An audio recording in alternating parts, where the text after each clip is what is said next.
আসসালামু আলাইকুম গাইস। হচ্ছে কি আমি আর সুজন, এই যে সুজন ভুইয়া এক জায়গায় আসলাম একটা খাট লাগানোর জন্য। তো যদি একটু আমি আপনাদেরকে দেখাই, এই যে মানে টোটালি খাট, এই যে মানে লাগানো কমপ্লিট করা শেষ। যখন মাঝখানে যে এই বাসটা যখন মাঝখানে দেয় খাটের, যখন ফালামু তখন কি, তখনই ছায়া দিই এই জিনিসটা উল্টা লাগানো হয়েছে। সুজন, তোমার অনুভূতি কি? এত পরিশ্রম করে যদি লাস্টে মানে এটা থাকবো নিচে আর নিচেটা থাকবো উপরে, হ্যাঁ এটা লাগাই লাইছি, হ্যাঁ আবার নতুন করে খুলতেছি, আবার রিপ্লেস ঠিক করতেছি। এই যে আপনারা যারা চান এগুলা কাজ আমগুলো করাইবেন, অবশ্যই করে দেবেন। এত কষ্ট করে বসে যে গামে শেষ হয়েছে, এত কষ্ট করে পরিশ্রম করে পুরো খাটটা ফিটিং করছি, লাস্টে মাসে আবার এই যে খাটটা খোলা লাগতেছে, কারণ এই যে এই জিনিসটা আমাদের উল্টা হয়েছে লাগানো, তার জন্য আবার পুরো খাটটা আমাদেরকে খুলতে দিতেছে। এগুলা কাজ কিন্তু আমরা প্রতিদিনই করি।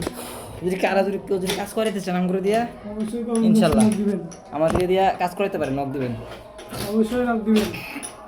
খাটটা কিন্তু মাশাআল্লাহ সুন্দর আছে। খাট ফ্রিজ মানে এক রুমে তার এক রুমে নেওয়ার লাগে, আবার খুলতে দিতেছেন। এগুলা কাজ আর কি আমরা করে থাকি। ধন্যবাদ, সবাই ভালো থাকবেন। অনেক গরম।